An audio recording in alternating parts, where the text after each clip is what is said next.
Yes, yes, sir. Praise the Rare Birds. Welcome back to the canon, where we dive into the cinematic world, comic books, and superheroes. I'd like to introduce my partner, Sal. Sal, how you doing today? I'm doing good. Thanks for tuning in to yesterday's episode of our review of Batman Superman. Hope you liked it, and hope you like this upcoming movie slate review-ish kind of thing. Too much, Sal. All right, I'm your host, Terry. So, as Sal alluded to with foreshadowing, that we are going to dive into the DCU today, looking ahead with our thoughts, hopes, and theories. So, basically, this is going to be an episode where we look ahead and kind of say, what we feel about upcoming things. And today we're looking at the DC Comics Cinematic Universe. I think it's perfect timing. We kind of been waiting for like a slower week, and we happened to get it right after Batman vs Superman dropped. So perfect time to talk about the DCU after its flagship movie, quote unquote. So I think me and Sal are in agreement. The DCU is well intact for right now. So let's dive right ahead. So first up, we have Suicide Squad, and this will be coming out August 5th, 2016.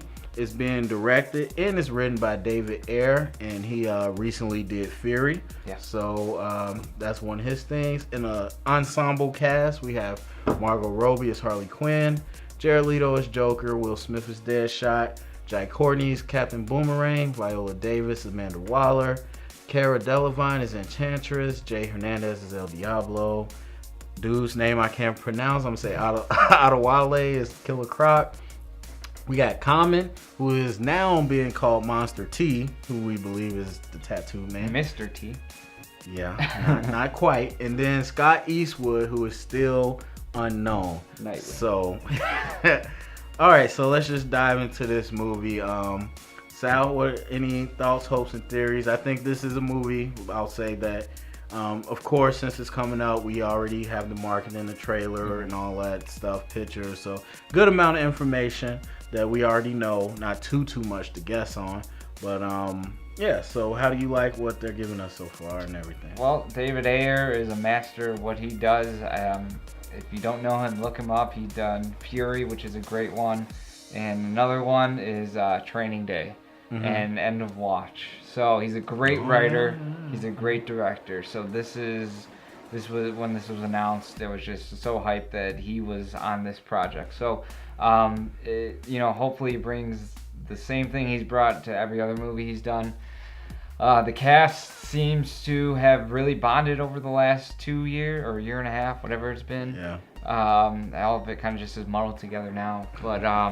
Yeah, so they've seemed to really bonded, especially with Jared Leto. He's really seemed to kind of differentiate himself from the group in a good way. And so yeah, a lot of people are excited for this movie, more so than Batman Superman. They just don't want to say it. Not yet anyways. But, we're going to be hit with some surprises, I think, for a lot of movies from DC from now on. So we'll see where this goes and how this kind of plays into the rest of the DCU. I know we kind of have rumors about the Monster T and Tattooed Man in common, so I think he's going to be one of the main physical, at least, antagonists in the movie. Enchantress seems to be one of the rumored also antagonists in it later on in the movie, but I think Margot Robbie is going to be taking the lead along with Will Smith as Deadshot, of course. But I think it's going to be, as in the comics, it's going to be Harley Quinn who's going to take the lead. So we'll see her character develop from past to present. So that was a lot. Sorry. No, yeah, I think the thing that stands out to me is that the cast has bonded in this. Some movies, they just get in and shoot them and it's done. I think with the superhero movies, it's much more of an event, because you have to go out and market so much together. And, so certain movies, it's more of a, experience. And it seems like it has been with this cast. They tattooed each other, like literally. That's messed up. I don't care how much you pay me, how much fun it was when I did it. But then, they went to South by Southwest. We talked about they marketed the tattoo parlor. and everything. But yeah, it seems like they're having fun. Jared Leto's not part of that fun group. Yeah. And that's the biggest thing we got to talk about. We got another Joker. This movie all started with one single picture that broke the internet off. And so you know exactly what I'm talking about. It caused a lot. I'm not even gonna lie. I was like, what the f- is this? it was interesting. And so that was the catalyst. Even announcing that Jared Leto would be the Joker was, a catalyst. And the comparisons immediately started between him and Heath Ledger. And is it too soon? And what are they gonna do with him? And then to show a completely different Joker just sparked the conversation. So, but I already feel like I am 100% comfortable with what I've seen. Yeah, I'm just like, I'm not even thinking twice about it. I'm just like, this is the Joker, and this is what we're getting. And that's how far we've come from the conversation when it started. But we've come down. We've seen him live action, and and Jared Leto's a great performer, so I'm comfortable with that. But yeah, I didn't know David Ayer was writing it until I was putting this show together. I was like, man, he wrote it too. So very talented guy. I already knew. Like you said, his movies are impressive, and so we get to see bad guys do their thing. And so it'll be interesting. From what we know so far, it could easily change, but what we know so far, this takes place a year before BVS. Okay. So we'll get a flashback cameo of Ben Affleck. He's in the movie a little bit as Bruce and Batman. And so we'll get a little flavor of that.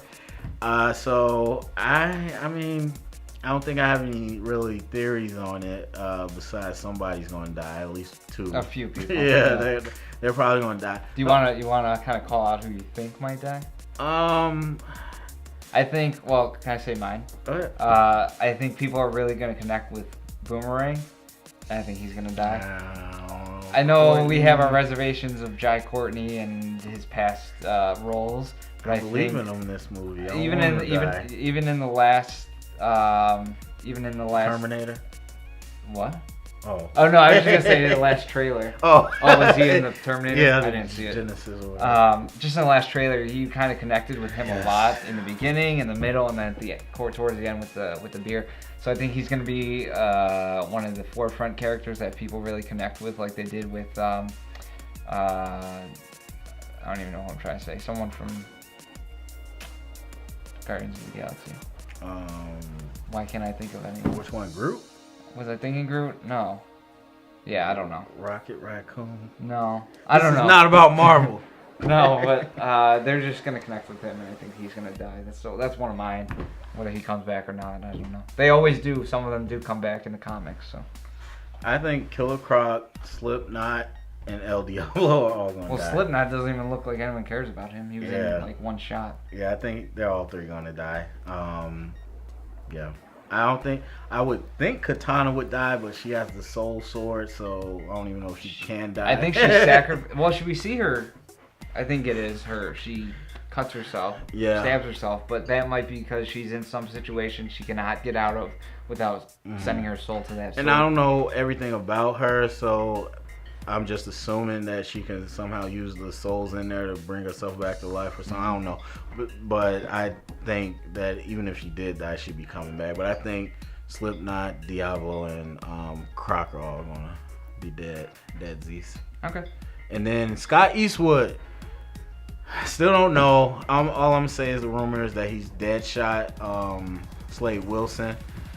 Or not Deathstroke. Deathstroke. They get so a young Deathstroke. Deathstroke, Slade Wilson, and so I don't know much. I don't particularly care if he is because it doesn't look like he becomes full Deathstroke anyway. So, yeah, but that's the only real big mystery I think left in this movie besides the antagonist. But we pretty much think it's Tattoo Man. I don't think Enchantress is a bad guy at all. At first, I thought that. But the way Common described Monster T as someone that works with the Joker, and we already know everyone's basically saying Joker's not part of his team. So I think, Joker's bad, Monster T becomes worse, and then Joker might help to save Harley, but I don't think he's like part of the team. Yeah. So that's kind of where I'm at with it. All right. On to the next one. All right, so next up after Suicide Squad will be the Wonder Woman debut, cinematic debut for that character. And it'll be coming out June 23rd, 2017.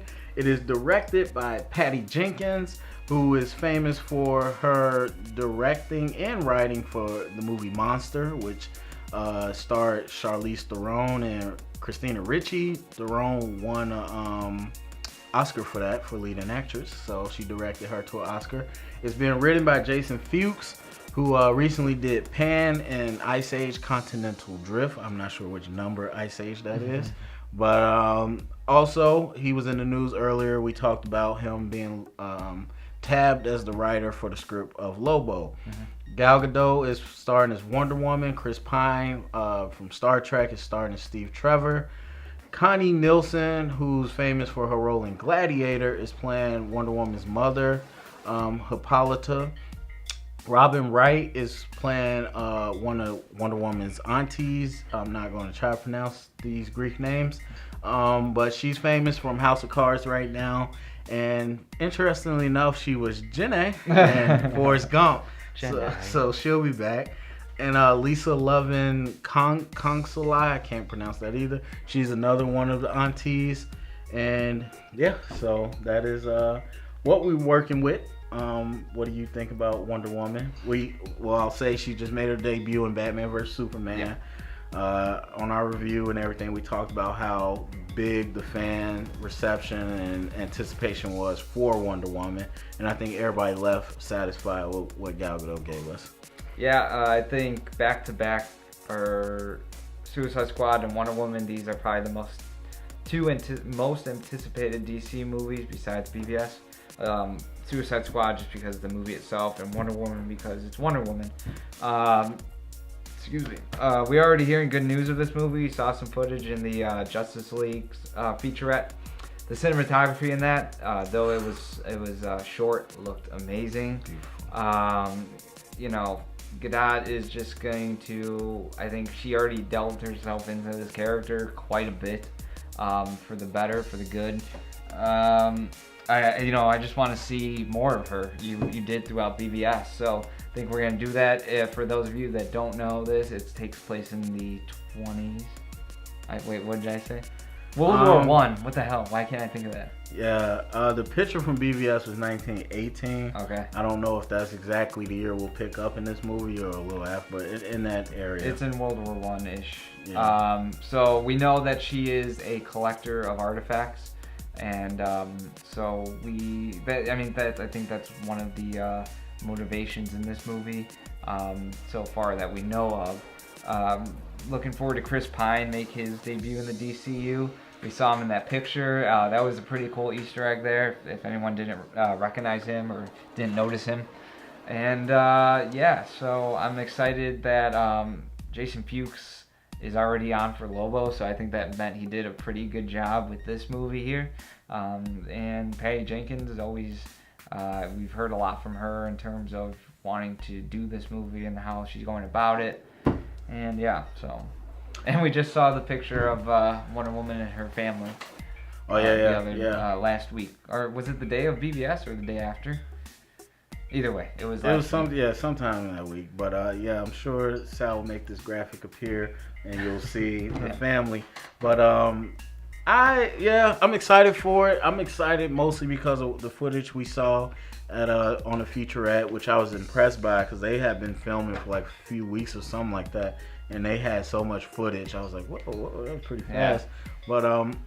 But Patty Jenkins herself was like worried me a little bit. She hasn't done really anything since Monster.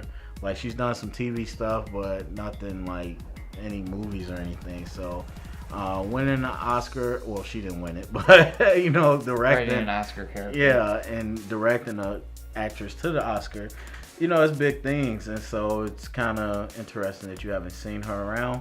But like you said, she was passionate about this project. She wasn't the first choice. The first person, I forgot who it was, they dropped out, but then they got Patty Jenkins. So highly recommend it. So it'll be interesting to see what she brings after a while. I wasn't excited that it was a period piece.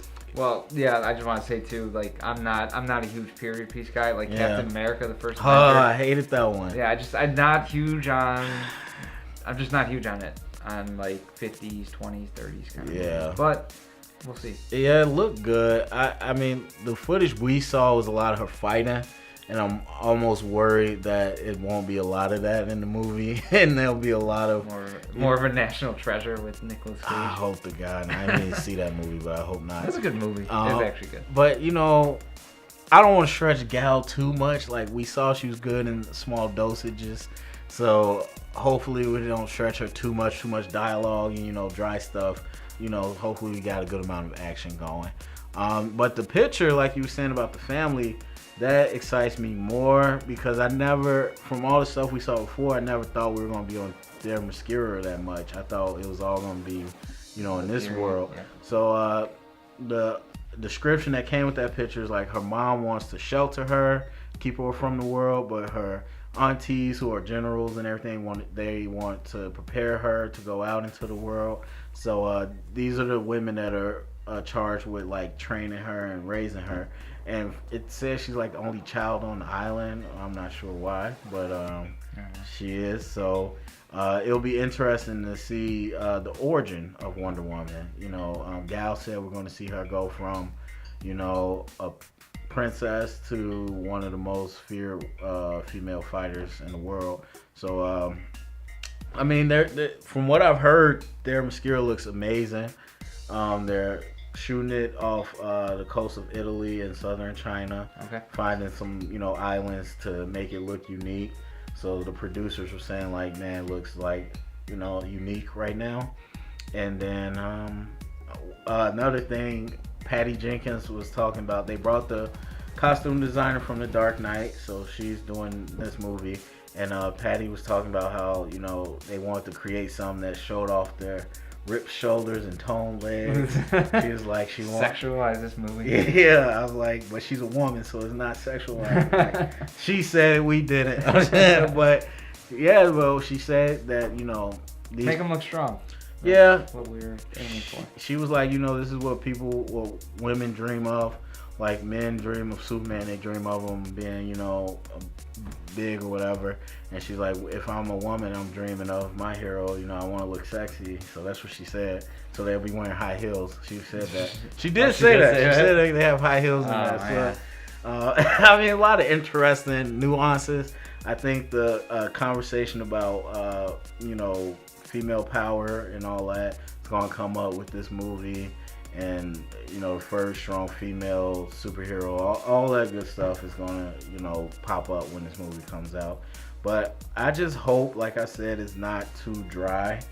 Because, you know, World War I, and she's the only super being. Like, I don't want to drown in that. Like, I really hope it's focused with her training and then her going into the world and not too long before she starts fighting. Yeah. Yeah, we'll see how it goes. I hope it's just not Captain America. Oh, yeah. All right, so next up we have Justice League Part 1 coming at us November 17th, 2017. Directed by Zack Snyder. Written by Chris Terrio, which is the same duo that brought us Batman vs. Superman. Yeah, I mean, Ben Affleck will be back as Batman.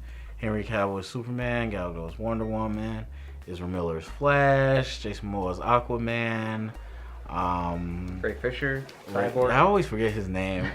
Ray Fisher, Cyborg, and now Jenna Malone, not Jenna Malone, Amber Heard as Mira. Yeah, actually, I think Jenna Malone is in this one. I think she will be. And J.K. Simmons has been cast as Commissioner Gordon. Yeah. So Jenna Malone is Barbara Gordon, technically not Batgirl. Yeah, so I think she should be in this movie actually. Yeah. But well, because they cut her stuff from BVS, which would have been, now thinking about it, I've been like, where would she have been? And probably just a short cameo. She's in the nightmare sequence. Oh, okay, so she's probably his right hand man. Yeah. Somehow, maybe. right hand person. Probably. Anyways, can't wait to see that now. But anyway, yeah. So I mean, and if we haven't said it, all this conversation stems from BVS. So if you haven't seen that, spoilers. So yeah. So I don't think we spoiled too much. So let's continue with spoiling stuff. I'm gonna ask you straight up: do you think Zack Snyder's gonna be directing this? So filming starts April 11th. Like pre-production has been done. They'll be filming in studio in Warner Brothers Studio in London. Okay. So it's not on location, but they'll be filming April 11th. Do you think Zack Snyder will still be on the project? Yes. I think Warner Brothers is sticking with him, sticking to their guns. I think the reception in the next few weeks is going to shift from the critics to the actual fans. I think the actual fans like the movie. A lot of them do. At least the comments I'm reading on different things, a lot of them are defending this movie, saying the same thing kind of that we were saying, how this movie was, and Snyder said that this movie wasn't for the critics, this was for the fans. So I think that reigned true throughout the whole movie. I think they're going to stick with it to keep the same big movies of the slate consistent. So yes, I think he's going to direct it. So yeah. All right. So what are you thinking about for Justice League? So many questions that I don't have enough time for. But where is this going to pick up? Because all the movies before this are before BVS. So maybe it'll pick up. Is Superman coming back in this movie? Is he going to come back in the second movie? Is he going to have a mullet like he did when he came back in the comics? I hope not. But anyways, yeah, I don't know where this is going to pick up. If it's going to be a year after, if we're going to see recruitment. I don't think we're going to see recruitment of... You don't? I don't. I think we'll see maybe like we saw with Bruce Wayne and his parents getting killed, something of that sort, like a quick kind of montage of them doing it. But if they did, I think it would be good in terms of some people probably don't want to commit to this team. I don't see Cyborg wanting to commit to this team. He's dealing with becoming half a freaking robot. Maybe Ezra Miller, he looked kind of like a lazy burnout, so maybe he might not want to. That's just how Ezra looks. Yeah, well, with that hair, that's how he looks. But he cut his hair in the premiere. He had his hair short. But and especially Aquaman does not look like he wants to be part of it, and that's historic in the comics, and especially in Throne of Atlantis, he doesn't want to be part of that.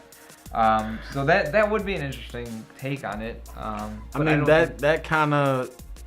I mean, I agree with you, which is why I don't agree that they should do it in the opening scene, because that would be cheap. Yeah. Like, I do think I need to see the recruitment, especially for Aquaman. But, yeah, it does. But I just want to know, was that going to be... I don't know. It seems like a lot for one movie, even though it's 2 parts. Right, and I think that's the key. I don't think it'll be fully formed at the end of... You don't think they'll be the team yet? No. Okay. No. I mean, yeah, you got 2 parts. You got enough time to do that. So, what are you going to fight the same villain both movies? I don't think so. Yeah. So, I personally think it's going to be more about forming the team and finding these people. Okay. Is that it for that? No. I was just countering your point. Oh, yeah. No, I mean, my theory is that, and I've said before, and now I'm more and more feeling this, is I really think they're going to pull the Flashpoint paradox thing of Atlanteans versus Amazonians. Well, wasn't that the early reports in a way? Did we hear something like that? I want to say we did. There's so much news in the last month. I don't think we heard it, but Chris Terrio talked about that was part of what he was researching for Justice League. That's what it was. And so that, and just the way Jason Momoa's character comes off, and now we got Mirrors going to be in it. Like I said, from everything we heard, it sounds like Aquaman and Atlantis is going to be a big part of this movie. Mm-hmm. And so that's the only reason I would have to think that we'll be in it. The only weird part is I don't see this Wonder Woman like eager to fight him. No, that's what I was just thinking as you were talking about. But at the same time, I'm just like, it seems like that's what we're building up to. And because even with Batman vs Superman, we saw Snyder's not afraid to just rip parts of different comic books and put them together. Mm-hmm. And, we saw strands of all types of things in Batman vs Superman. So I wouldn't be shocked if he took a strand of Flashpoint Paradox and did it that way. Yeah. So that's my theory for this movie. I think that's what this is going to focus on. And it might not necessarily be just Amazons versus Atlanteans, but Atlanteans versus the rest of the people. Yeah, and then I think she's gonna get her Amazonians to help fight with them. Yeah. There's just so much. I'm like processing this stuff. It's like a lot. But yeah, there's so many ways this can go up until then. And then my 2 cents about Zach, I think he'll be on. I think it was rough there this weekend. I think there was a moment where I was like, well, I don't know if he's gonna make it. But I think they're just gonna recruit like some more help or something. Jeff Jones. You know, somebody to like. Do you want to say keep him in check maybe a little? No, it's like I said in the review, it wasn't bad. I just think it wasn't. I can't think of the word, but it wasn't made for the masses, and I think they're going to go different in this movie. Like, you need to make this digestible for everybody, not just comic fans. Yeah. But at the same time, Chris Terrio said this would be a lighter tone. The second movie had to be darker, and so it'll be lighter. And I think Flash is going to provide that relief, as he does in the actual Justice League. Yeah. Anything else? No.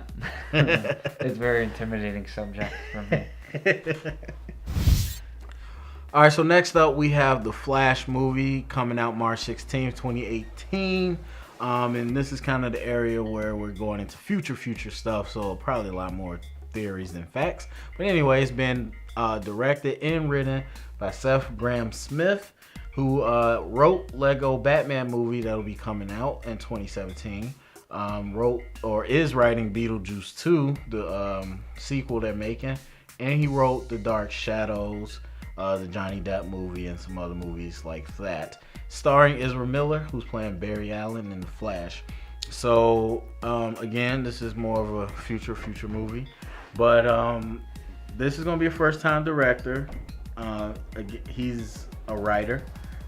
That's kind of what he's done. He hasn't directed before. So this is his first, crack at that. And the original treatment, setup was did by Phil Lord and Chris Miller, who did the Lego movie, and now they're doing the Han Solo movie. So they kind of did the Flash thing and set up the story and everything. Then they dipped off. Yeah, they never said they were going to direct, but people think they were trying to get them, but they want to do the Han Solo movie. Which is pointless. I hate Han Solo movie already. All right. Well, that's what they're working on. So this guy has some connection with them through the Lego movie and stuff, is a friend of theirs. So he's getting his shot at it. Right now he's writing the script, and we don't know how much he's going to change from the original thing they created, but yeah, so that's kind of where we're going. Yeah, it's just really hard for me to kind of gauge anything on these very future movies, especially the solo ones, because I don't think we're getting the sense of origin movies, origin stories of any of these characters. Besides Wonder Woman. Okay, yeah, besides Wonder Woman. Yeah, so it's kind of hard for me to theorize about where this is all taking place in the whole grand scheme of things. Well, what do you want?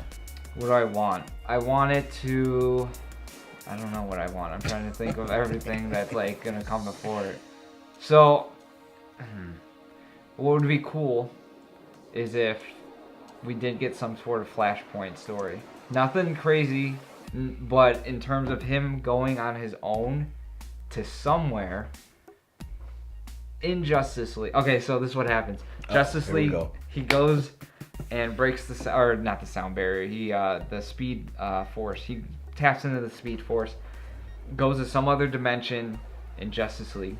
Flash is where you tell that story of where he went and how he's gonna save Justice League, or the Justice League and Justice League Part 2. And this is the story of that. We don't need to see an origin of any of these, really. Maybe Aquaman. I think Aquaman's...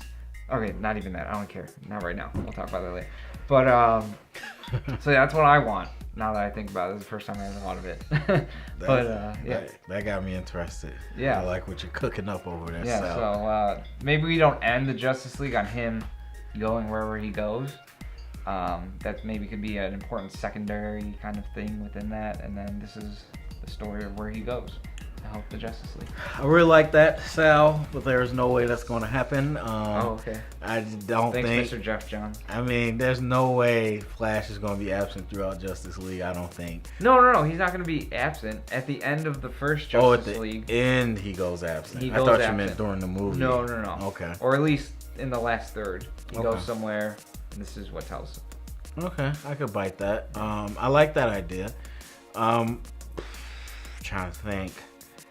I mean, I wouldn't mind too much, or not a true origin story like Young Barry, but like kind of flashing back. You can't really do what you did with BVS in the opening credit scenes, because then it'd be like Every a single straight movie. copy. Yeah. Especially because of the way his story is with a parent dying. But at some point, you know, even if it's throughout the movie, him having flashbacks of what happened that night with his mom, and but it's so tough because I'm a huge fan of the Flash TV show, and it's like a lot of people are there going to see this, and to go through that again was just like. Yeah, I don't think DC's even going origin for most of their stuff, because that is what Marvel did. They want to hope that in the fans that they know somewhat about these characters already, and they will go back and forth a little bit in terms of where they were from and whatnot. Yeah. I don't think it's, like I said, I don't think it's gonna be a true origin. So like the whole movie's about his origin, but I think that definitely will hit on it. As far as what the actual movie about, I don't know. I have no idea. This was my question. Is like, what do you do with the movies after Justice League? Like, what's happening in between? How are you going to set it up where it's not awkward? You know what I mean? So like, that's why I don't think they'll be fighting the big bad in Justice League Part 1. Because if you end off on a cliffhanger, then we got Flash just doing his own thing and be like, whoa, what about? Unless kind of it's a prequel, because all these movies seem to be prequels. Like, everything from BVS is a prequel. Suicide Squad's a prequel. Wonder Woman's a prequel. Batman's going to be a prequel. Maybe this is just a prequel, and it is an actual origin story, or just showing how he becomes the Flash. I don't know if I want that. I would much rather have Flashpoint Paradox. Move the story forward. Because the good thing about Flashpoint Paradox, if you change the main, war part, you don't need Henry Cavill or Bruce or any of them, because they're not in it. Superman's gone. You could use Cyborg if you want. He probably needs exposure. You get someone to play Thomas Wayne, or that version of Batman, and you don't need Wonder Woman. I think that'd be nice. John Hamm. That was a big guy that was up for this role. Yeah. I mean, yeah, you probably could get one of those guys that didn't get the part, but I think that'd be fun. Or at least have him go back in the past and try to do a time, what a butterfly effect situation. Do a story about that, so he's learning the effects of his time travel. I would not mind that. But one point I want to bring up is when the DC first released their slate, it was listed as a Flash Green Lantern crossover, and I freaked out. And I was like, yes. Even though I'm not super on board with the new 52 Hal Jordan, that's kind of like, I don't know who he's like. He's like the Flash. He's like, a wisecracking, goofy type guy. I'm not sure I'm so much on board with that, but I was like, okay, well, if you're going that route, him and the Flash would be a great movie together. And then the new 52, Hal and Barry are real good friends. Yeah. So that's what was originally announced as. Then they switched it.